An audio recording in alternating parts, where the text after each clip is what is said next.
नमस्कार। स्वागत है आप सभी लोगों का हमारे चैनल की एक और वीडियो में।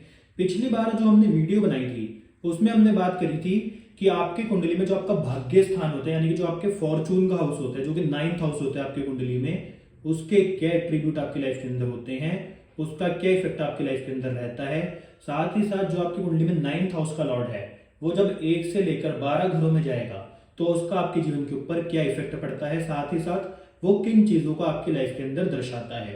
पर आज हम बात करेंगे आपकी कुंडली के एक बहुत ही इंपॉर्टेंट हाउस के बारे में जिसके लिए आधी दुनिया परेशान रहती है, और वो है प्रोफेशन। जिन लोगों को समझ नहीं आता कि उनका प्रोफेशन स्टेबल क्यों नहीं रहता, जिन लोगों को समझ नहीं आता कि वो जो भी काम करते हैं उसमें सक्सेस क्यों नहीं मिलती, तो आज आपके जितने भी ये डाउट है प्रोफेशन से रिलेटेड वो सब क्लियर होंगे। साथ ही साथ आज आपको ये भी पता लगेगा कि आपको किस प्रकार के कर्म करने चाहिए, क्योंकि जो 10th हाउस होता है ये हमारे सिर्फ प्रोफेशन का नहीं होता है, कहीं ना कहीं हमारे कर्मों का भी होता है। तो आज हम बात करेंगे कुंडली में 10th हाउस और उसके लॉर्ड के बारे में। जिन लोगों को नहीं पता कि 10th हाउस का लॉर्ड कौन है तो मैं आपको एक बार ये जल्दी से बता देता हूँ। तो हमारी कुंडली में जैसे आप मान लीजिए 10th हाउस ये होता है, हमेशा आपकी कुंडली में हाउसेस सेम रहते हैं। जैसे फर्स्ट हाउस ये होता है, सेकंड ये होता है, थर्ड ये होता है, फोर्थ ये होता है, फिफ्थ ये होता है, सिक्स्थ ये होता है, सेवंथ ये होता है, एट्थ ये होता है, नाइन्थ ये होता है, 10th ये होता है। तो आपकी कुंडली में हाउसेस हमेशा सेम रहेंगे, परंतु उसके अंदर राशियां बदल जाती हैं। जैसे कि आप देखो तो इस कुंडली में 10th हाउस में 12 नंबर राशि लिखी है जो कि मीन राशि है, जो कि बृहस्पति देव की राशि, जुपिटर की राशि है। तो आप इस कुंडली के अंदर अगर हम देखें तो जो 10th हाउस का लॉर्ड है वो जुपिटर है, इसलिए हमने पहले से ही हर हाउस में जुपिटर लिख दिया, क्योंकि आज हम आपको ये बताएंगे कि जब आपकी कुंडली में 10th हाउस का लॉर्ड किसी भी हाउस में जाएगा तो उसका क्या प्रभाव आपके जीवन के ऊपर पड़ेगा। तो इसलिए 10th हाउस का लॉर्ड वो होगा जो आपकी कुंडली के अंदर राशि लिखी होगी 1 से लेकर 12 तक, कोई भी उस राशि का जो स्वामी ग्रह होगा, जो स्वामी मतलब उस राशि का जो मालिक ग्रह होगा, प्लैनेट होगा, वही आपकी कुंडली में 10th हाउस का लॉर्ड होगा। मैं आपको जल्दी से ये बात बता देता हूँ कि 1 से लेकर 12 तक यहाँ पर अगर आपके कोई भी नंबर लिखा है तो आपकी कुंडली में 10th हाउस का लॉर्ड कौन होगा। तो अगर यहाँ पर 1 नंबर लिखा है तो मंगल आपका 10th हाउस का लॉर्ड है। अगर 2 नंबर लिखा है तो शुक्र आपकी कुंडली में 10th हाउस का लॉर्ड है। अगर 3 नंबर लिखा है तो मरकरी आपकी कुंडली में 10th हाउस का लॉर्ड है। अगर 4 नंबर लिखा है तो मून आपकी कुंडली में 10th हाउस का लॉर्ड है। 5 नंबर लिखा है तो सूर्य आपकी कुंडली में 10th हाउस का लॉर्ड है। 6 नंबर लिखा है तो मरकरी आपकी कुंडली में 10th हाउस का लॉर्ड है। 7 नंबर लिखा है तो वीनस आपकी कुंडली में 10th हाउस का लॉर्ड है यानी कि शुक्र। 8 नंबर लिखा है तो मंगल यानी कि मार्स आपकी कुंडली में 10th हाउस का लॉर्ड है। 9 नंबर लिखा है तो जुपिटर आपकी कुंडली में 10th हाउस का लॉर्ड है। 10 नंबर लिखा है तो शनिदेव सैटर्न आपकी कुंडली में 10th हाउस का लॉर्ड है। 11 नंबर लिखा है तो दोबारा से शनिदेव आपकी कुंडली में 10th हाउस का लॉर्ड है। और अगर 12 नंबर लिखा है जैसे कि इस कुंडली में आप देख रहे हैं तो जुपिटर आपकी कुंडली में 10th हाउस का लॉर्ड है। तो आप सभी लोगों को पता लग गया है कि आपकी कुंडली में 10th हाउस का लॉर्ड कौन है। और दूसरी बात ये, हम आपको सिर्फ सिखाने के लिए बिल्कुल बेसिक से हर चीज स्टार्ट कर रहे हैं, इसलिए हमने पहले राशियों को लिया। जो भी राशियां होती है जिस भी घर में होती है ये एक माहौल को दर्शाती हैं, और जो इनका लॉर्ड होता है उसका बहुत ज्यादा इफेक्ट होता है। परंतु जब भी किसी व्यक्ति का हम फलादेश पढ़ते हैं उसमें हमें और भी कई चीजें देखनी है कि मान लीजिए आज अगर हम 10th हाउस की बात कर रहे हैं तो 10th हाउस में कौन सा प्लैनेट बैठा है, 10th हाउस में लॉर्ड कौन है। जैसे इस कुंडली में 10th हाउस का लॉर्ड जुपिटर है तो लॉर्ड कौन है तो उसका अलग इफेक्ट होगा। 10th हाउस के ऊपर किन ग्रहों की दृष्टि है उनका अलग प्रभाव होगा। कहने का अर्थ ये है, ये बहुत ही इंपॉर्टेंट चीज है। अगर ये आपको समझ नहीं आई बेसिक, बिल्कुल अगर आपको ये एस्ट्रोलॉजी नहीं आई तो आप आगे कुछ भी नहीं सीख पाएंगे। तो इसलिए ये बहुत ही इंपॉर्टेंट है जो मैं आपको 1 से लेकर 12 हाउसेस के लॉर्ड के बारे में बता रहा हूँ कि 12 हाउसेस तक क्या इफेक्ट होता है, सब कुछ बता रहा हूँ। ये सबसे बेसिक है, परंतु पूरी एस्ट्रोलॉजी में यही सबसे इंपॉर्टेंट है। अगर आपको यही समझ आ गया तो आप अपने आप पूरी एस्ट्रोलॉजी को डिकोड कर सकते हैं। एस्ट्रोलॉजी अपने आप में बहुत ही डीप विज्ञान है, साइंस है, परंतु ये जो उसका बेसिक्स है यही सबसे इंपॉर्टेंट है। अगर आपको यही समझ नहीं आया तो पूरी लाइफ में आपको यही नहीं पता लगेगा कि कौन से हाउस के क्या एट्रीब्यूट होते हैं और कौन सा हाउस का जो लॉर्ड होता है वो जब किसी हाउस में जाता है तो उसके क्या प्रभाव होते हैं। साथ ही साथ एक बात आपको हमेशा याद रखनी है, जो राशियां आपकी कुंडली में लिखी हैं, जैसे यहाँ पर 3 लिखा है, 4 लिखा है, राशियां हैं सारी, तो राशियां हमेशा एक एनवायरमेंट, एक माहौल को दर्शाती हैं। तो इसलिए राशियों से ज्यादा हमेशा प्लैनेट्स का इफेक्ट होता है, ये बात भी आपको याद रखनी है। तो चलिए बिना किसी देरी के स्टार्ट करते हैं कि जो 10th हाउस का लॉर्ड है उसका आपके जीवन पे क्या प्रभाव है, 10th हाउस के अपने क्या एट्रीब्यूट हैं। साथ ही साथ जब 10th हाउस का लॉर्ड 1 से लेकर 12 घरों में जाएगा तो उसका आपके जीवन के ऊपर क्या प्रभाव पड़ेगा। 10th हाउस आपका प्रोफेशन है, आपका स्टेटस है, आपका नेम है, फेम है, यही आपके कर्मों को दर्शाता है। आपको कौन से कर्म भगवान ने असाइन किए हैं वो भी आपकी कुंडली में 10th हाउस ही बताएगा। आप कहाँ अपनी एनर्जी यूज करते हैं, आप कहाँ हार्डवर्क करते हैं, वो आपकी कुंडली में 10th हाउस का लॉर्ड बताता है। जहां पर भी 10th हाउस का लॉर्ड बैठा होगा वहीं पर आप हार्डवर्क करेंगे, उसी मतलब हाउस के एट्रीब्यूट से रिलेटेड। 10th हाउस में कुछ प्लैनेट बहुत अच्छा काम करते हैं, जैसे सैटर्न, मार्स। क्यों? क्योंकि 10th हाउस आपकी कुंडली का एक ऐसा हाउस है जो कि बहुत ठंडा है। क्योंकि अगर आप काल पुरुष की कुंडली में देखेंगे तो जो 10th राशि है, जो मकर राशि है, वो सैटर्न की राशि है। इसलिए ये वाला हाउस अपने आप में बहुत ठंडा हाउस है। तो इसलिए सैटर्न, मार्स, इस प्रकार के प्लैनेट 10th हाउस में बहुत ही अच्छा काम करते हैं। 10th हाउस जिस व्यक्ति की कुंडली में अच्छा होता है, ऐसे लोग अपने काम को करने में बहुत खुश रहते हैं। और जो लोग अपने काम को करने में खुश रहते हैं, संसार में वही सबसे ज्यादा सुखी हैं। और जो व्यक्ति अपने काम को करने में ही टेंशन में है, या फिर उसको अपने प्रोफेशन से रिलेटेड ही टेंशन है, वो वैसे ही व्यक्ति अपने जीवन के अंदर दुखी रहता है। अब 10th हाउस में जो प्लैनेट होता है, व्यक्ति उनके अकॉर्डिंग, उनके नेचर, उनके टेम्परामेंट के अकॉर्डिंग ही काम करता है, ऐसे ही वो कर्म करता है। जैसे अगर मंगल होता है 10th हाउस में, तो आप ये मानो कि अगर मंगल 10th हाउस में होगा तो ये बहुत अच्छा है, क्योंकि 10th हाउस चैलेंजेस को दर्शाता है। और मार्स एक ऐसा प्लैनेट है जिसको चैलेंजेस बहुत ही ज्यादा पसंद है। तो इसलिए जब 10th हाउस में मंगल आ जाएगा और ऐसा व्यक्ति को चैलेंजेस मिलते रहेंगे, तो ऐसे व्यक्ति की लाइफ के अंदर उसको 10th हाउस बहुत ही अच्छे उसके प्रभाव देगा। 10th हाउस अगर मंगल आ जाता है 10th हाउस में, और उस व्यक्ति को लाइफ के अंदर अगर चैलेंजेस ना मिले, तो ऐसे में मंगल उसका पीड़ित हो जाता है। या फिर मंगल कुंडली के किसी भी हाउस में बैठा हो, अगर उस हाउस से रिलेटेड व्यक्ति के लाइफ के अंदर अगर चैलेंजेस उसको नहीं मिले, तो मंगल उसका अच्छा काम नहीं करेगा। परंतु अगर चैलेंजेस मिले तो मंगल उसको बहुत ही अच्छे प्रभाव देता है और मंगल खुश रहता है। यहाँ जितने भी गर्म प्लैनेट्स होते हैं यहाँ पर बहुत ही अच्छा काम करते हैं। जैसे सन यहाँ दिग्बली होता है।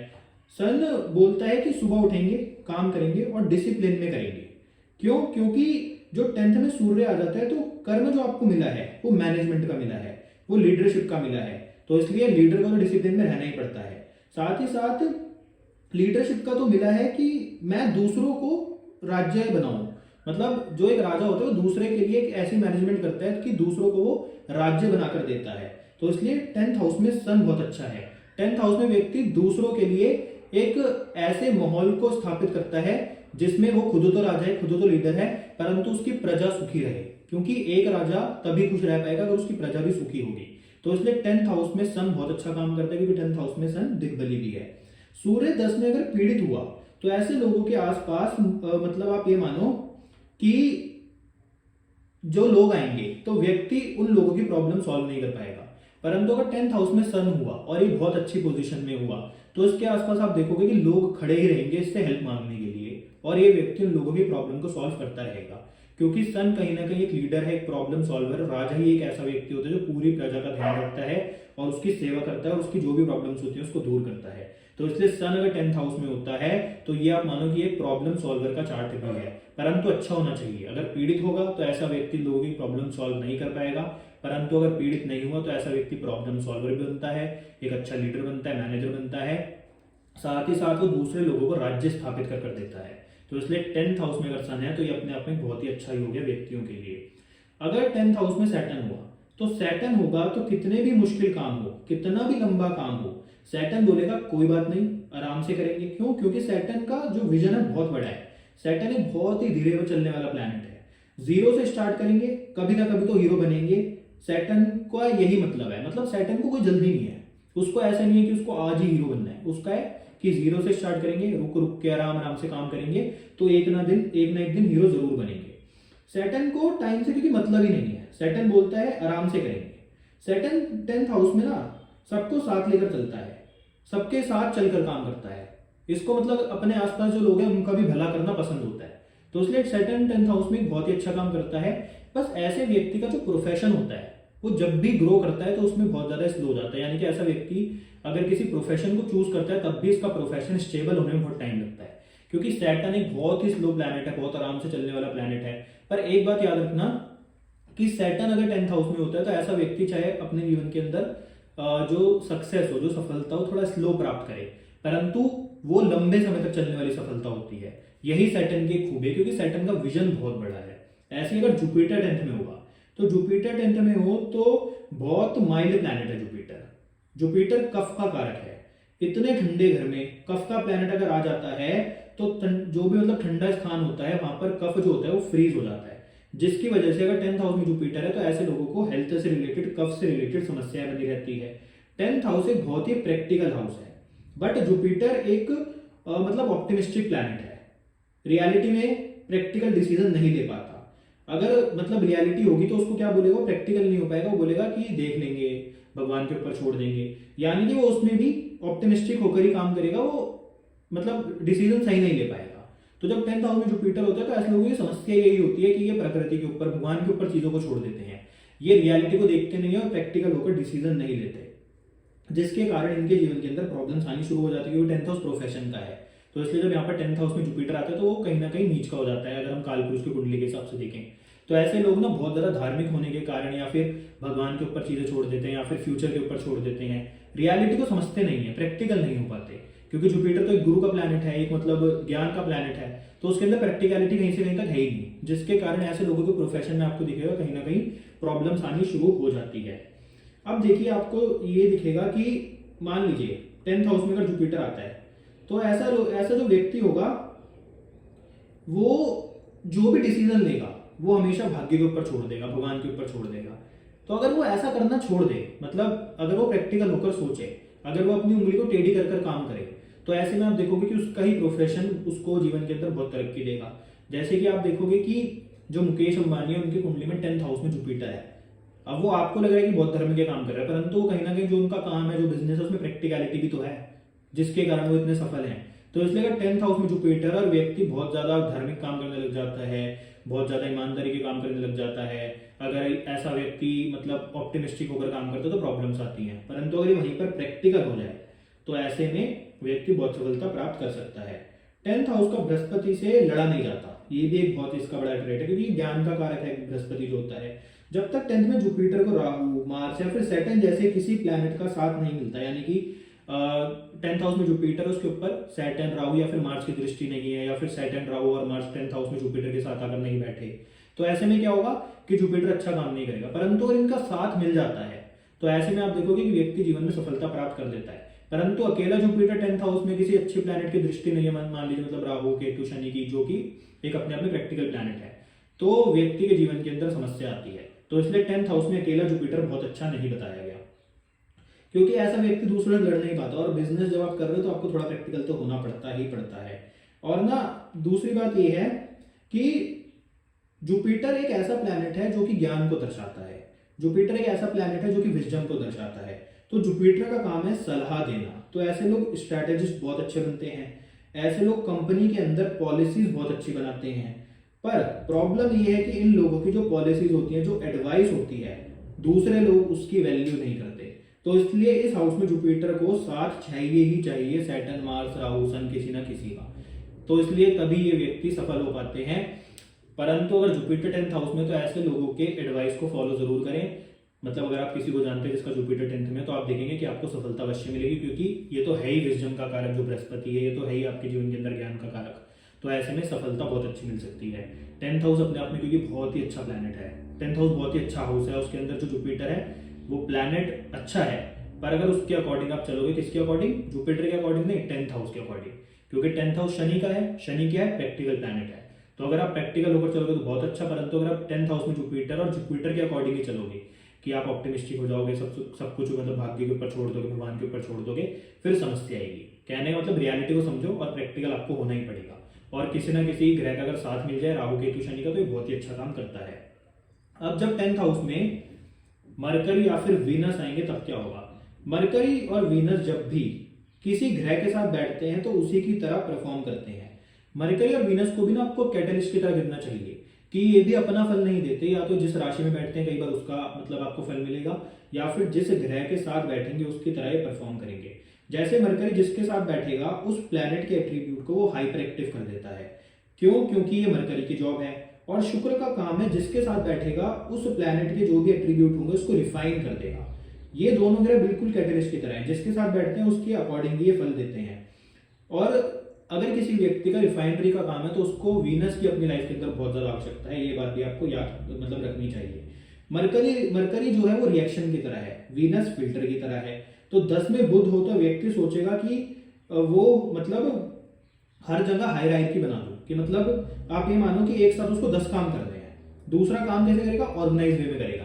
पहले ये काम 1 से 2 तक ये काम, 2 से 3 तक ये काम, मतलब ऑर्गेनाइज वे में ऐसे व्यक्ति बहुत चलते हैं जिनका मरकरी 10th हाउस में आ जाता है। तो इसलिए ये बहुत अच्छा अपने आप में एक योग है, क्योंकि 10th हाउस ना कहीं ना कहीं आपके प्रोफेशन का है, तो मरकरी भी कहीं ना कहीं बिजनेस का कारक है। तो 10th हाउस में अगर मरकरी, तो ऐसे लोगों के 1 से ज्यादा प्रोफेशन आपको देखने को मिलेंगे, क्योंकि मरकरी मल्टीपल चीजों को भी दर्शाता है। तो जहां पर मरकरी आकर बैठ जाता है वहां पर आप देखोगे कि व्यक्ति के 1 से ज्यादा काम होंगे। वीनस 10th हाउस में ना ये सोचता है कि मैं क्वालिटी को कैसे इंप्रूव किया जाए, मतलब व्यक्ति जो भी काम करता है, जो भी उसका प्रोफेशन है, उसमें उसको क्वालिटी को कैसे और भी रिफाइन किया जाए, इंप्रूव करा जाए। क्योंकि जो वीनस है उसका तो काम ही है कि बिल्कुल उसको चीज को रिफाइन करना है, तराशना है। तो इसलिए जो आपका वीनस है वह कहीं ना कहीं आपके डायमंड का भी कारक है। तो इसलिए वीनस 10th हाउस में, मरकरी 10th हाउस में, ये अच्छा योग है। दूसरा, जब राहु 10th हाउस में होगा, तो राहु 10th हाउस में जब भी मिलेगा, ऐसा व्यक्ति सोचेगा मैं ऐसा कोई काम करूं जो किसी ने भी ना सोचा, बिल्कुल अलग हटके। जैसे राहु के साथ 10th हाउस में शुक्र आ जाए, तो ऐसे व्यक्ति कैसे काम करेंगे, माइक्रोस्कोपिक लेवल पर काम करेंगे। राहु बोलेगा कोई ऐसा काम करते हैं जिसकी बिल्कुल हम तह तक चले जाएं, क्योंकि वीनस का काम रिफाइन करना है, राहु का काम तो है ही, मतलब अलग अलग चीजें करना, अलग अलग कुछ चीजें करनी पसंद है। जब केतु 10th में होगा तो ऐसा व्यक्ति बार बार अपने काम बदलता है, क्योंकि केतु कहीं ना कहीं डिटैचमेंट का कारक है। दूसरा ना, जहां पे भी ना केतु और राहु होंगे, वहां पर स्टेबल अगर आप हो गए तो वहां आपको समस्या नहीं शुरू हो जाएगी, क्योंकि राहु और केतु को ना अगर स्टेबिलिटी मिल जाए तो ये शांत बैठ जाते हैं, कोई काम नहीं करते।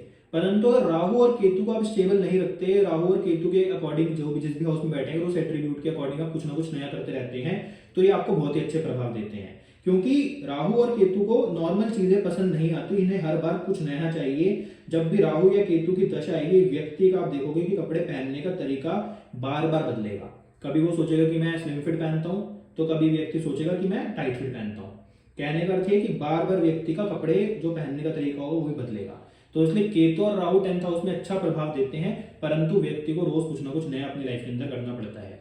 दूसरा, जो 10th हाउस में राहु आता है, तो ऐसे व्यक्ति को कई बार अपनी लाइफ के अंदर बहुत मेहनत करनी पड़ती है, परंतु उस मेहनत को करने के बाद उनको ऐसी सफलता प्राप्त होती है जो व्यक्तियों को 100 साल में भी प्राप्त नहीं होती।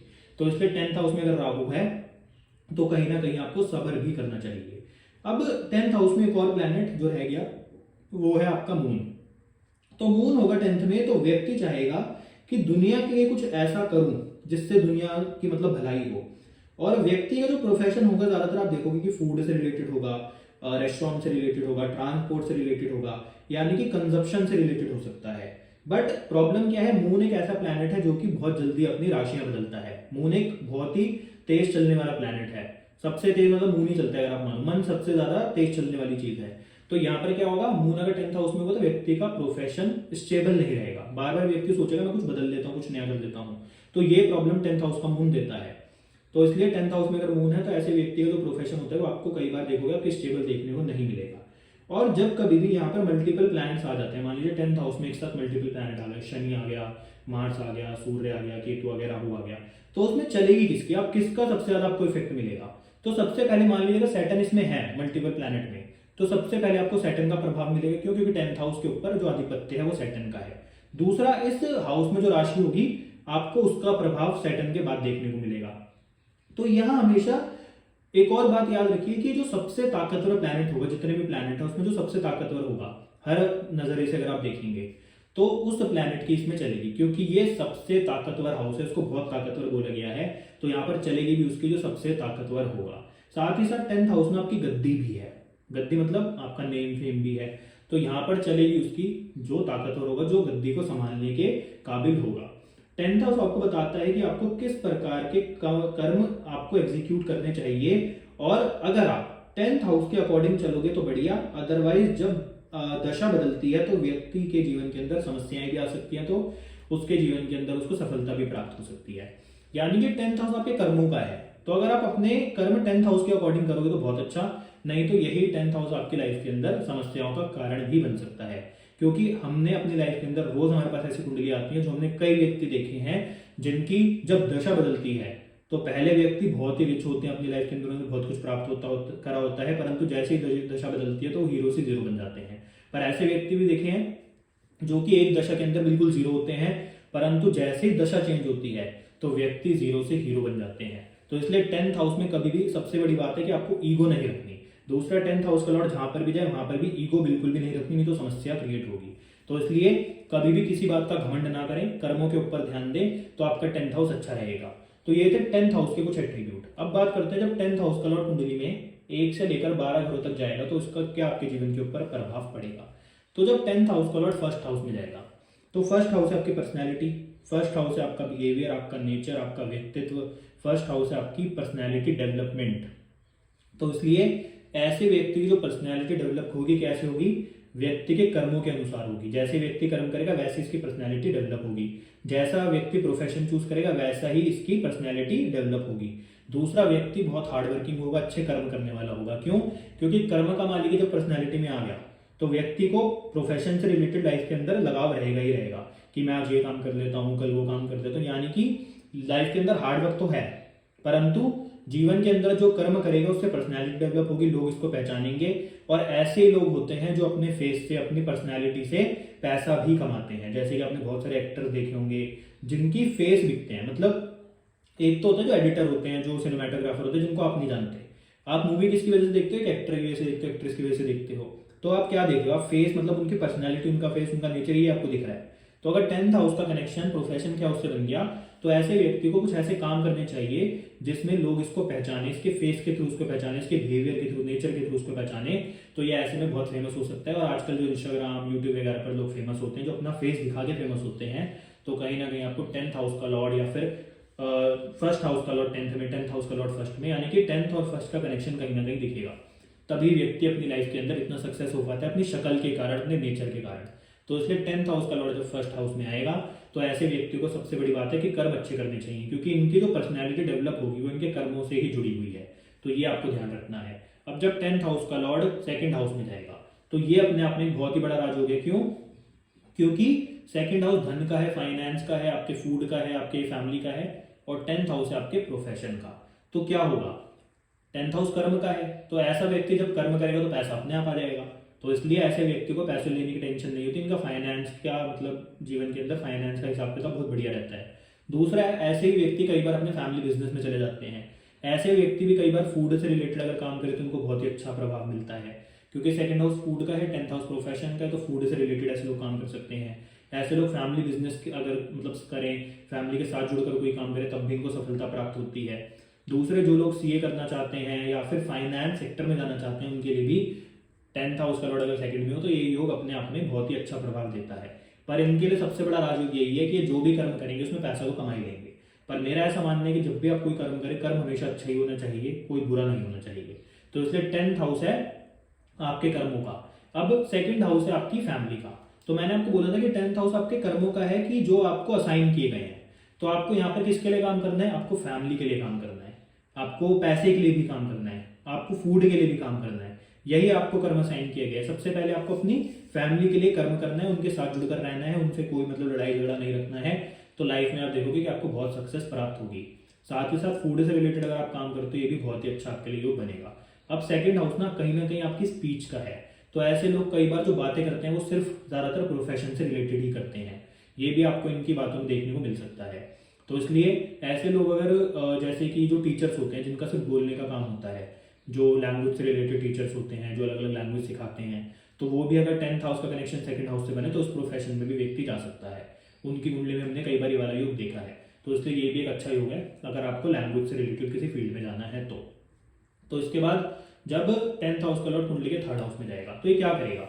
व्यक्ति को काम ऐसा असाइन होगा जिसमें उसे हार्डवर्क करना पड़ेगा।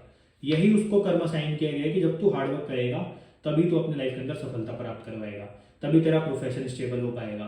दूसरा, जो थर्ड हाउस है वो कहीं ना कहीं ट्रैवल का भी है। तो ऐसे लोग जब ट्रैवल से रिलेटेड कोई प्रोफेशन चूज करते हैं तब भी इनको सफलता प्राप्त होती है। या फिर ये लोग जब ट्रैवल करते हैं तब इनके जीवन के अंदर आप देखोगे तरक्की मिलेगी। साथ ही साथ ना थर्ड हाउस आपके सिबलिंग्स का भी है। तो जो लोग अपने सिबलिंग्स के साथ रहकर सफलता प्राप्त करते हैं उनकी कुंडली में भी 10th हाउस का लॉर्ड आपको कहीं ना कहीं थर्ड हाउस में देखने को मिलेगा। ये एक अपने आप में बहुत अच्छा योग है, परंतु सबसे मेन इस योग की यही बात है कि ऐसे व्यक्तियों को हार्डवर्क और मेहनत को कभी भी नहीं छोड़ना। हार्डवर्क और मेहनत इनको करनी ही पड़ती है। 10th हाउस का लॉर्ड जब थर्ड में गया है तो ऐसे लोग ना जो बड़े बड़े मतलब पोएट होते हैं, म्यूजिशियन होते हैं, उनके कुंडली में भी वाला योग देखा गया है। तो इसलिए ऐसे लोग पोएट्री भी कर सकते हैं, राइटिंग भी कर सकते हैं, बुक्स भी लिख सकते हैं, म्यूजिशियन भी बन सकते हैं, क्योंकि जो थर्ड हाउस है कहीं ना कहीं बुद्ध का है। तो इसलिए ऐसे जो भी मतलब प्रोफेशन है ये सारे बुद्ध से रिलेटेड है, पोइट्री, राइटिंग, म्यूजिशियन। तो इसलिए ऐसे व्यक्ति अगर ऐसे काम करते हैं, ऐसे प्रोफेशन चूज करते हैं, तब भी तरक्की मिलती है। दूसरा, इनको इन चीज़ों से जुड़ना भी चाहिए, तब भी इनका प्रोफेशन स्टेबल होता है। थर्ड ना, ये जो थर्ड हाउस है कहीं ना कहीं आपके आसपास के एनवायरमेंट का भी है। तो जिन लोगों के आसपास का जो एनवायरमेंट होता है बहुत प्रोफेशनल होता है, जो लोग मतलब आसपास सिर्फ उन्हीं लोगों को रखते हैं जो काम के होते हैं, जो उनके बिजनेस या फिर जॉब में काम के होते हैं। तो जब 10th का लोग थर्ड में जाते हैं तो ऐसे लोगों को जो आसपास का एनवायरनमेंट होता है कहीं ना कहीं प्रोफेशनल भी देखने को मिलेगा। साथ ही साथ थर्ड हाउस आपके नेबर्स का भी है।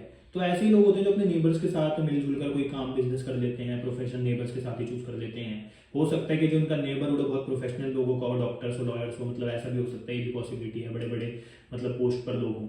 तो इसलिए 10th हाउस का लॉर्ड जब थर्ड में गया तो एनवायरनमेंट आसपास का बहुत अच्छा मिलता है, प्रोफेशनल मिलता है। अब जब 10th हाउस का लॉर्ड कुंडली के 4th हाउस में जाएगा तो 4th हाउस है आपकी कार्स का, आपकी मदर का, आपके वाहनों का, आपके घर का, प्रॉपर्टी का। तो साथ ही साथ 4th हाउस कहीं ना कहीं इमोशंस का भी है। तो पहली बात तो ऐसा व्यक्ति हो सकते हैं कि अपनी मदर से इंस्पायर होकर कोई प्रोफेशन चूज करे। दूसरा, ऐसे व्यक्ति के कई बार अपनी मदर के साथ भी बहुत प्रोफेशनल रिलेशन होते हैं, मतलब मदर और जो बेटा होता है या फिर बेटी होती है वाले रिलेशन नहीं होते, बहुत प्रोफेशनल हो जाते हैं।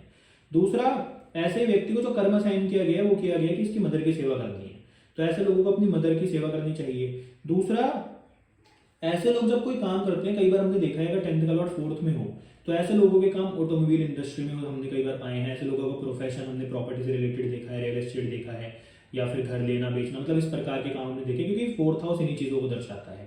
दूसरा, जब भी 10th का लॉर्ड 4th में जाएगा तो ऐसा व्यक्ति क्या करेगा, जब वो कर्म करेगा तो उसको घर का सुख भी मिलेगा, गाड़ियों का सुख भी मिलेगा, उसको मदर का सुख भी मिलेगा। तो ऐसे व्यक्ति को अपने कर्म के ऊपर खासकर ध्यान देना चाहिए। परंतु ये भी अपने आप में एक राजयोग है, क्योंकि केंद्र का मालिक केंद्र में ही आकर बैठ गया, कहीं ना कहीं ये केंद्राधिपति दोष लगता है। परंतु ये सिर्फ एक बहुत छोटा सा मतलब प्रॉब्लम देगा, पर मेन जो इसके बेनिफिट है बहुत ज्यादा है। तो 10th का लॉर्ड जब 4th में गया तो गाड़ी घर इसकी टेंशन लेने की व्यक्ति को जरूरत नहीं पड़ती, सिर्फ व्यक्ति अपना कर्म करे और उसको ये चीजें अपने आप ही प्राप्त हो जाती हैं। तो ये अपने आप में बहुत ही अच्छा और धनी योग है। और ऐसे लोगों को ऑटोमोबाइल, ऐसे लोगों को घर से रिलेटेड काम, रियल एस्टेट से रिलेटेड काम, अगर ऐसे कोई काम करे गाड़ियों से रिलेटेड काम, तो बहुत सफलता जीवन के अंदर प्राप्त होती है। अब जब कुंडली में 10th हाउस का लॉर्ड 5th में जाएगा तो 5th हाउस है आपकी एजुकेशन का, आपकी चाइल्ड का, आपके संतान का, आपके लव एंड अफेयर का, आपके स्पिरिचुअल जर्नी का, आपकी हीलिंग का। तो अब जब 10th हाउस का लॉर्ड 5th में जाएगा तो ये क्या दिखा रहा है, तो ये दिखाते हैं कि ऐसे लोग ना एजुकेशन से रिलेटेड प्रोफेशन चूज करते हैं। ऐसे लोग ही बहुत अच्छे टीचर्स बन सकते हैं, ऐसे लोग बहुत अच्छे प्रोफेसर बन सकते हैं, ऐसे लोग बड़े बड़े इंस्टीट्यूट चलाते हैं, स्कूल चलाते हैं। साथ ही साथ अगर 10th का लॉर्ड 5th में गया तो ये वही लोग होते हैं जो मैट्रिमोनियल साइट खोलकर बैठ जाते हैं, जैसे कि बड़ी बड़ी आजकल आपने देखी होंगी साइट्स जो कि एक दूसरे व्यक्ति की शादी कराती हैं। क्योंकि कहीं ना कहीं ये जो 5th हाउस है लव एंड अफेयर का भी आपके, तो इसलिए ये कहीं ना कहीं बहुत अच्छा आपके जीवन के अंदर प्रभाव देगा अगर आप इस प्रकार के कोई काम करते हो। पर सबसे बढ़िया क्या है, ऐसे लोगों को एजुकेशन के ऊपर सबसे ज्यादा ध्यान देना चाहिए। क्योंकि अगर आप बहुत सिंपल लैंग्वेज में सुनो या फिर समझो तो जो 10th हाउस है वो आपका प्रोफेशन और 5th हाउस एजुकेशन है। तो आपके लिए सबसे जो इंपॉर्टेंट आपके प्रोफेशन के लिए, आपके फ्यूचर में प्रोफेशन के लिए, वो कहीं ना कहीं आपकी एजुकेशन ही है। तो इसलिए ऐसे लोगों को इस प्रकार के काम करने चाहिए। दूसरा, ऐसे व्यक्ति ना जो संतान को उत्पन्न कराने वाले डॉक्टर्स होते हैं, जैसे कि गायनो होते हैं, इस प्रकार के जो लोग होते हैं, ऐसे प्रोफेशन भी चूज कर सकते हैं जिनका 10th हाउस का लॉर्ड 5th में चला गया। तो ये बहुत अच्छा इन प्रोफेशन के अंदर कर पाते हैं। साथ ही साथ ना 5th हाउस कहीं ना कहीं हीलिंग का भी है। तो जो डॉक्टर होता है उसका काम भी होता है व्यक्तियों को हील करना। ऐसे लोग स्पिरिचुअल हीलर बहुत अच्छे बनते हैं, डॉक्टर बहुत अच्छे बनते हैं। तो 10th हाउस का लॉर्ड अगर 5th में है तो ऐसे लोगों को इस प्रकार के काम करने चाहिए। दूसरा, 5th हाउस आपके संतान का है, आपके एजुकेशन का है। तो आपको जो कर्म साइन किए गए हैं वो इनसे ही रिलेटेड किए गए हैं। तो आपको अपने संतान का मतलब बहुत खास ध्यान रखना चाहिए। साथ ही साथ आपको अपनी एजुकेशन, अपनी विद्या का बहुत ध्यान रखना चाहिए। यही आपकी लाइफ के अंदर आपके जो बुरे कर्म है उनको काटेगी और आपको अच्छी जीवन के अंदर सफलता देगी। तो 10th हाउस का लॉर्ड अगर 5th में है तो ये भी अपने आप में बहुत ही अच्छा योग है। अब जब 10th हाउस का लॉर्ड 6th हाउस में चला गया तो इसके क्या प्रभाव आपको देखने को मिलेंगे। तो देखिए, जो 10th हाउस है वो आपके प्रोफेशन है, 6th हाउस कहीं ना कहीं कर्जों का है, 6th हाउस कहीं ना कहीं आपके डिसीज को दर्शाता है, 6th हाउस कहीं ना कहीं कोर्ट केसेस को दर्शाता है, आपके डेट को दर्शाता है, आपके छुपे हुए शत्रु को दर्शाता है।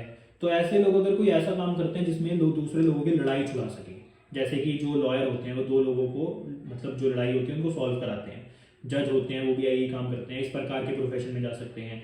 दूसरा, जो लोग ब्याज पे पैसा लेकर काम करते हैं, यानी कि अगर इन्होंने मतलब लोग अगर इनको ब्याज पर पैसा दें तो भी मतलब इनका काम सक्सेस हो जाता है। अगर ऐसे लोग अपनी लाइफ के अंदर थोड़ा बहुत लोन लेकर भी काम करते हैं तब भी जीवन के अंदर सफलता मिलती है।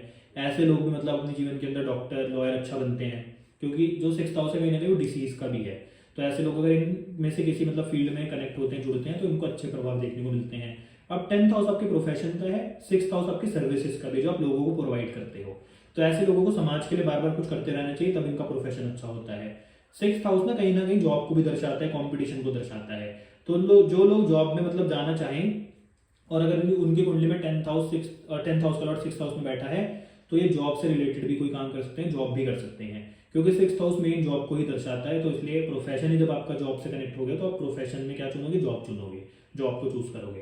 तो इसलिए 10th हाउस का लॉर्ड जब 6th हाउस में आ जाता है तो जो भी आप काम करो उसको जॉब वर्क समझ कर करो, कि मतलब आप जॉब की तरह उसको कर रहे हैं। साथ ही साथ आप लॉयर डॉक्टर इस प्रकार से अगर काम करते हो तो बहुत अच्छा रहता है। अब मैंने आपको बोलता है एक चीज़ कि आपको दूसरों को सर्विसेज देनी चाहिए, दूसरों की हेल्प करनी चाहिए। तो इसलिए ऐसे लोग जब तक दूसरों की सहायता करते रहेंगे, दूसरों के लिए कुछ काम करेंगे, दूसरों के लिए मतलब कुछ ना कुछ करेंगे, समाज के लिए कुछ ना कुछ करेंगे, तो ऐसे लोगों के जीवन के अंदर इनको सफलता अपने आप प्राप्त हो जाएगी। पर एक चीज हमेशा याद रखिए, जब भी 10th का लॉर्ड 6th में जाएगा कहीं ना कहीं प्रोफेशन हमेशा अनस्टेबल रहता है। तो इसलिए मैं आपको ये उपाय बता रहा हूँ कि दूसरों को सर्व करो, दूसरों के लिए कोई काम करो, अहंकार छोड़कर दूसरों की मदद करो, समाज के लिए आपको कुछ ना कुछ अवश्य ही करना चाहिए। अब जब कुंडली में 10th हाउस का लॉर्ड 7th हाउस में जाएगा तो ऐसे लोगों का क्या होगा, ऐसे लोगों का हो सकता है ज्यादातर जो भी ये काम करे पार्टनरशिप में करें। दूसरा, इनका जब पार्टनर आ जाता है तब उसके आने के बाद इनका प्रोफेशन स्टेबल हो जाता है, इनकी शादी के बाद इनका प्रोफेशन स्टेबल हो जाता है। जो लोग शादी कराने के काम करते हैं कहीं ना कहीं उनका भी 10th हाउस का लॉर्ड 7th में आपको देखने को मिलेगा। जैसे मैंने बोलता कि जो मैट्रिमोनियल साइट्स होती हैं जो शादी व्यक्ति के कराती हैं, इस प्रकार का प्रोफेशन भी ये लोग चूज कर सकते हैं। जो 7th हाउस है वो कहीं ना कहीं इंडिपेंडेंट बिजनेस भी है। अगर ये पार्टनरशिप को दर्शाता है तो इंडिपेंडेंट बिजनेस को भी दर्शाता है। तो ऐसे लोग अपना खुद का काम इंडिपेंडेंट काम भी करेंगे तो उसमें भी इनको सफलता प्राप्त हो जाती है। ये भी अपने आप में एक बहुत ही अच्छा योग आपको देखने को मिलेगा। तो इसलिए ऐसे लोग पार्टनरशिप करें चाहे इंडिपेंडेंट बिजनेस करें, इनके काम चल जाते हैं। पर ज्यादातर ऐसे लोग ना जॉब में बहुत सफलता प्राप्त नहीं कर पाते, मतलब इनका मन ज्यादातर जॉब में नहीं होता, इनका मन ही ज्यादातर बिजनेस में होता है, क्योंकि 10th हाउस भी कहीं ना कहीं बिजनेस को भी दर्शाता है। तो इसलिए ऐसे लोग ज्यादातर तो पार्टनरशिप में काम करते हैं। पर सबसे बढ़िया इनके लिए बात है कि जब इनका पार्टनर लाइफ के अंदर आ जाता है, शादी हो जाती है, तो उसके बाद इनका जो प्रोफेशन होता है वो कहीं ना कहीं स्टेबल हो जाता है और प्रोफेशन में इनको और भी ज्यादा ग्रोथ देखने को मिलती है। अब 10th हाउस का लॉर्ड जब 7th हाउस में गया है तो हो सकता है जो इनका पार्टनर, जो इनका स्पाउस हो, वो खुद भी किसी न किसी बिजनेस बैकग्राउंड से नाता रखता हो, ये भी कहीं ना कहीं पॉसिबिलिटी है। और दूसरा ये भी आप देख सकते हो, जब भी 10th हाउस का लॉर्ड 7th हाउस में जाएगा तो जिन लोगों की अपनी प्रोफेशनल मतलब वर्क के स्पेस पे अगर शादी हो जाती है, मतलब जैसे आप कोई बिजनेस करते हो या फिर अगर आप कोई जॉब करते हो, तो और आपके आसपास जो आपके कलीग्स हैं, तो हो सकता है कि आपकी उनमें से किसी से शादी हो जाए, यानी कि आपके वर्क प्लेस पे आपकी शादी हो रही है, ये भी कहीं ना कहीं पॉसिबल है। तो इसलिए 10th हाउस का लॉर्ड 7th में बिजनेस वगैरह के लिए बहुत अच्छा है, ये शादी के होने के बाद मतलब लाइफ के अंदर ग्रोथ आती है उसके लिए बहुत अच्छा है। तो ये भी अपने आप में बहुत ही अच्छा योग होता है।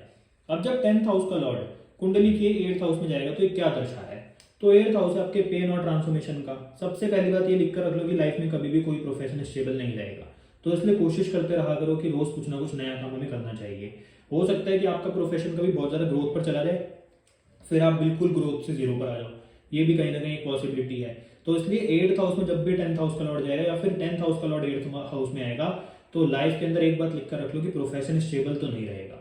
दूसरा, ऐसे लोगों को क्या काम करने चाहिए, ऐसे लोग अगर ऑकल्ट से जुड़े, एस्ट्रोलॉजी वास्तु इस प्रकार के काम करें या फिर कोई रिसर्च से रिलेटेड काम करे तो ये बहुत अच्छा मतलब उसमें परफॉर्म करते हैं। साथ ही साथ ऐसे ही लोग होते हैं जिनका कोई ना कोई काम हिडन जरूर होता है, ऐसे लोग कभी भी अपना फेस दिखाकर कोई काम नहीं करते, ऐसे लोग हमेशा छुपकर काम करते हैं, तभी सफलता मिलती है। अगर 10th का लॉर्ड 8th में और आप सोच रहे हो कि आप इंस्टाग्राम वगैरह पे फेस दिखाकर मतलब फेमस हो सकते हो, तो ये कहीं ना कहीं एस्ट्रोलॉजी के अकॉर्डिंग बहुत अच्छा काम नहीं करता। एस्ट्रोलॉजी बोलती है अगर 10th हाउस का लॉर्ड 8th में चला गया तो आपको कहीं ना कहीं छुपकर ही काम करना चाहिए। दूसरा, अपना जो भी आपका प्रोफेशन हो, काम हो, वर्क हो, आपको कभी किसी को नहीं बताना चाहिए, आप चुपचाप करते रहो, तब आपको सफलता मिल जाएगी।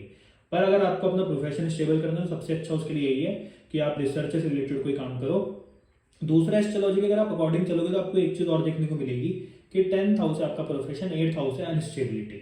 तो मैंने बोला कि प्रोफेशन स्टेबल नहीं रहेगा, तो एक बात याद रखने की, जब भी किसी व्यक्ति का लिखा है लाइफ के अंदर कि प्रोफेशन स्टेबल नहीं रहेगा, तो 8th हाउस कहीं ना कहीं ट्रांसफॉर्मेशन को भी दर्शाता है।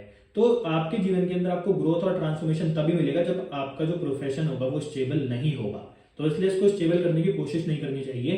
परंतु अगर प्रोफेशन से रिलेटेड समस्या आ रही है, पेन है, तो लाइफ के अंदर आप रिसर्च से रिलेटेड कोई काम करो, रिसर्च वर्क करो, चाहे किसी भी चीज़ के ऊपर आप रिसर्च करो, चाहे जो भी आपका प्रोफेशन उससे रिलेटेड रिसर्च करो, चाहे आप डिस्कवरी देखो, इस प्रकार का भी अगर आप कोई काम करते हो तब भी आपके जीवन के अंदर, आपके प्रोफेशन के अंदर आपको कुछ ना कुछ इफेक्ट अच्छे देखने को मिलेंगे।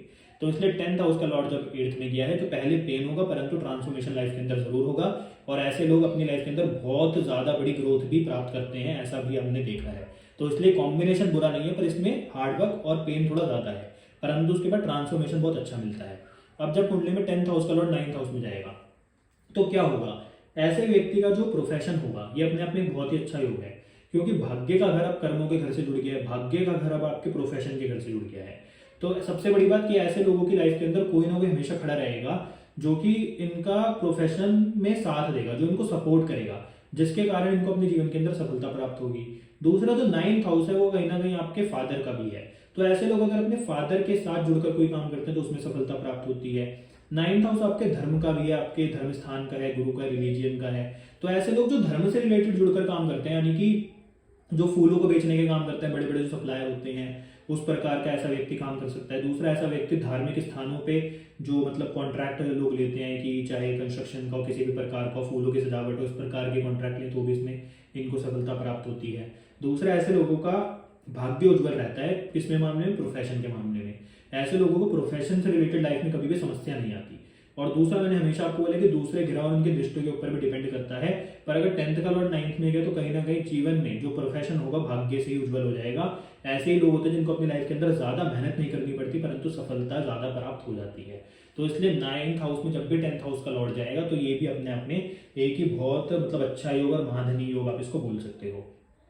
तो जब 10th हाउस का लॉर्ड खुद 10th में आकर बैठ जाएगा तो उसका आपको क्या प्रभाव देखने को मिलेगा, तो देखिए, तो है ही आपके प्रोफेशन का हाउस। जब इसका लॉर्ड इसी हाउस में आकर बैठ जाएगा तो कहीं ना कहीं प्रोफेशन से रिलेटेड लाइफ में कभी भी समस्या नहीं आएगी। ऐसे व्यक्तियों को पता होता है कि कब क्या करना है, प्रोफेशन से रिलेटेड कौन सा प्रोफेशन चूज करना है, क्या लाइफ के अंदर करना है। दूसरा, जब भी 10th हाउस का लॉर्ड 10th में होगा तो एक बार जरूर देखना कि कौन सा इसमें ग्रह बैठा है। मैंने आपको अभी जब वीडियो शुरू करी सबसे पहले यही बताया था कि 10th हाउस में जो भी प्लैनेट्स होते हैं उनके टेम्परामेंट के अकॉर्डिंग व्यक्ति काम करता है, तो ऐसा व्यक्ति उसके अकॉर्डिंगली काम करेगा। तो इसलिए सबसे सिंपल जो बात है वो हमेशा याद रखनी है कि 10th हाउस में जब बृहस्पति आए तो प्रैक्टिकल होकर चलना है, रिलीजियस या फिर बहुत ज्यादा धार्मिक होकर नहीं चलना, नहीं तो प्रॉब्लम क्रिएट करेगा। थोड़ा आपको कड़वा बोलना आना चाहिए। दूसरा, 10th का लॉर्ड जब 10th में बैठेगा, ये अपने आप में बहुत ही महाधनी योग है। जो व्यक्ति कर्म करेगा उसके जीवन में उसको सफलता भी प्राप्त होगी, ये अपने आप में बहुत ही अच्छा योग है। दूसरा, ऐसे लोग बिजनेस बहुत अच्छा करते हैं, बिजनेस माइंडेड हो सकते हैं। तो इसलिए कुंडली में 10th हाउस अगर स्टेबल है तो ऐसे लोगों की लाइफ में जो भी वो काम करते हैं उसमें उनको मजा भी आता है, और जो व्यक्ति अपने जीवन के अंदर काम में मजा ले पाता है, उसको अपने काम से खुशी है, तो ऐसा व्यक्ति अपने जीवन में सबसे ज्यादा सुखी है। तो इसलिए 10th का लॉर्ड 10th में ये अपने आप में बहुत अच्छा योग है। अब जब 10th का लॉर्ड 11th में जाएगा तो क्या होगा, ये भी एक बहुत ही धनी योग है। क्यों? क्योंकि 11th हाउस आपकी इनकम का है, 11th हाउस आपकी इच्छा पूर्ति का है। तो व्यक्ति कर्म करेगा तो इच्छाएं अपने आप पूरी हो जाएंगी। व्यक्ति जो काम करेगा उसके अकॉर्डिंग उसको रिजल्ट भी मिलेगा, क्योंकि जब कर्म का मालिक, आपके कार्य का मालिक, जब आपके इनकम आपके मिलने के मतलब हाउस में चला गया, जहां पर आपको चीज मिलेगी, जो आपने काम करा, जो आपको रिजल्ट मिलेगा, उसके अगर हाउस में चला जाएगा तो क्या होगा, कर्म करोगे तो रिजल्ट अपने आप मिल जाएगा। ये लोग वो होते हैं। दूसरा, ऐसे लोग ना कई बार अपनी इच्छाओं को पूरा करने के लिए कर्म करते हैं। ऐसे लोग काम वही करेंगे जिससे इनकी इच्छाएं पूरी हों। बस ऐसे लोगों को अपनी इच्छाओं के ऊपर थोड़ा कंट्रोल करना चाहिए, क्योंकि ये वही लोग होते हैं कई बार अपनी इच्छाओं के चक्कर में अपने आप को बर्बाद भी कर देते हैं, क्योंकि इच्छाएं कई बार बहुत गलत भी व्यक्ति की हो सकती हैं। तो इसलिए जब 10th का लॉर्ड 11th में गया, ये बहुत अच्छा योग है, बट अपने ऊपर इच्छाओं के ऊपर थोड़ा कंट्रोल रखना चाहिए। पर ऐसे लोगों की लाइफ के अंदर इनकी इच्छाएं इनके लिए बहुत इंपॉर्टेंट होती हैं, और ये ज्यादातर जो चीजें अपनी लाइफ के अंदर करते हैं वो इच्छाओं को पूरा करने के लिए ही करते हैं। पर सबसे बड़ी बात क्या है कि कर्म करोगे और रिजल्ट जरूर मिलेगा, ये इस बात की गारंटी है 10th हाउस का लॉर्ड जब 11th में जाएगा। ऐसे लोगों का ना अपने जो दोस्त होते हैं उनके साथ भी काम अच्छा चलता है। ऐसे लोगों के जो दोस्त होते हैं हो सकता है कि वो भी किसी ना किसी बहुत प्रोफेशनल बैकग्राउंड से काम करें, क्योंकि जो 10th हाउस है 11th हाउस है, ये क्या है, 10th हाउस आपके कर्मों का है, प्रोफेशन का, 11th हाउस आपके दोस्तों का है। तो दोस्त कैसे मिलेंगे, प्रोफेशनल मिलेंगे। जो आपका फ्रेंड सर्कल होगा कैसे लोगों का होगा, प्रोफेशनल लोगों का होगा। ये भी कहीं ना कहीं आपको देखने को मिलेगा।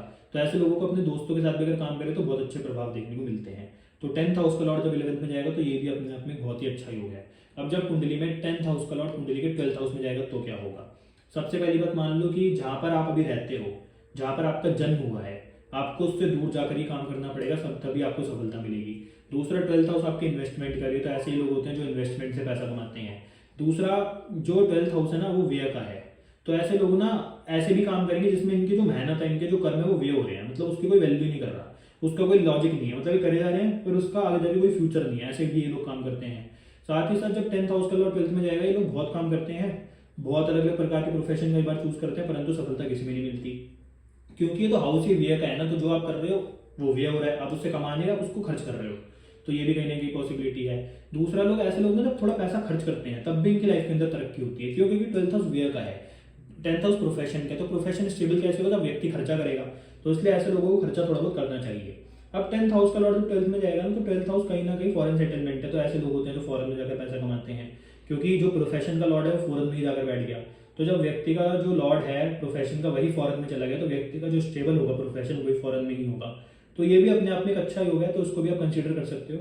बस वही प्रॉब्लम है कि जब भी 10th हाउस का लॉर्ड 6th 8th और 12th में जाएगा, तो कहीं ना कहीं ये आपके प्रोफेशन में अनस्टेबिलिटी को दर्शाता है। तो अगर आप इसको अपने जीवन के अंदर समझ जाओगे तो आपका ये नहीं लगेगा, आप इस दुविधा में नहीं रहोगे कि क्यों बार बार आपके साथ ऐसा होता है कि आपका प्रोफेशन स्टेबल नहीं रहता, क्योंकि जब भी 10th का लॉर्ड 6th 8th 12th में जाएगा तो प्रोफेशन में कहीं ना कहीं अनस्टेबिलिटी देखने को मिलेगी, कभी बहुत तरक्की और कभी बिल्कुल ही आप डाउन आ जाओगे, हीरो से जीरो, जीरो से हीरो, ये चलता रहेगा। तो इसलिए 10th हाउस का लॉर्ड 12th में अच्छा है, पर अपने घर से थोड़ा दूर जाकर अगर आप काम करो तो। दूसरा, जो 12th हाउस है ना, वो कहीं ना कहीं हॉस्पिटल का भी है, कोर्ट केसेस का ये वाला हाउस भी है, तो आप इससे रिलेटेड भी अगर काम करो तब भी आपके जीवन के अंदर आपको सफलता प्राप्त हो सकती है। ऐसे लोग ही होते हैं जो ज्यादातर मोक्ष की तरफ भागते हैं, क्योंकि इनका तो जो कर्म का मालिक है मोक्ष में चला गया, तो इनको कर्म क्या करना है, इनको क्या कर्म साइन हुआ है, इनको मोक्ष ही प्राप्त करना है। तो ऐसे लोग ही होते हैं ज्यादातर मोक्ष की तरफ भागते हैं, अपने प्रोफेशन को छोड़ छाड़ के ही मोक्ष की तरफ भागना शुरू कर देते हैं। तो 10th हाउस का लॉर्ड जब 12th में जाएगा तो आपको इस प्रकार के प्रभाव देखने को मिलेंगे।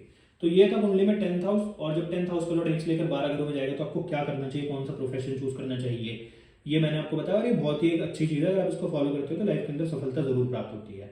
तो नेक्स्ट वीडियो में हम बात करेंगे कुंडली में जो 11th हाउस होता है उसका लॉर्ड होता है, उसका आपके जीवन के ऊपर क्या प्रभाव होता है, आपकी जो इच्छाएं होती है, इच्छा पूर्ति है, वो आपके जीवन के अंदर किन चीज़ों को दर्शाती है। 11th हाउस का जो लॉर्ड है, जो आपकी इनकम का लॉर्ड है, वो आपकी लाइफ के अंदर जिस हाउस में जाएगा तो क्या आपके जीवन के अंदर दर्शा रहा है। तो नेक्स्ट वीडियो में हम 11th हाउस के बारे में और उसके लॉर्ड के बारे में बात करेंगे। तो आज हमने 10th हाउस के बारे में बात करी, तो अगर आपको वीडियो अच्छी लगी तो वीडियो को लाइक करें, चैनल को सब्सक्राइब जरूर करें, जिससे आपको अपनी लाइफ के अंदर एस्ट्रोलॉजी सीखने को मिलती रहे। साथ ही साथ वीडियो को जितना शेयर कर सकते हैं शेयर करें, आपके लिए बहुत अच्छा है। दूसरा, किसी व्यक्ति को भी अगर इंसाइट मिले तो उसके लिए भी अच्छा है। तो इसलिए आपसे मिलते हैं अगली वीडियो में, नेक्स्ट वीडियो में 11th हाउस के बारे में बात करेंगे। धन्यवाद।